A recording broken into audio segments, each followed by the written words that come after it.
শুধু ভোট দিলেই চলবে না, ভোট দিয়ে চলে আসবেন না, ভোট বুঝে নিয়ে আসবেন, হিসাব বরাবর হিসাব বুঝে নিয়ে আসবেন। পারবেন? গত 16 বছর ধরে যারা বাংলাদেশের জনগণের অধিকার কেড়ে নিয়েছিল তাদের এক সহযোগী আছে, তারা কিন্তু ভিতরে ভিতরে ষড়যন্ত্র করছে।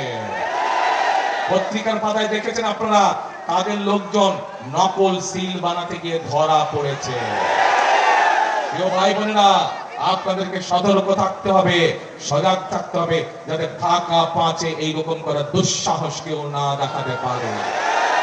সকাল থেকে ভোট কেন্দ্রে আপনারা ফজরের নামাজ গিয়ে আদায় করবেন ভোট কেন্দ্রে, এবং ওখানে গিয়ে দাঁড়িয়ে যাবেন, তারপরে যাতে করে কেউ ষড়যন্ত্র করে কিছু করতে না পারে। এবং শুধু ভোট দিলেই চলবে না, ভোট দিয়ে চলে আসবেন না, ভোট বুঝে নিয়ে আসবেন, হিসাব বরাবর হিসাব বুঝে নিয়ে আসবেন। পারবেন?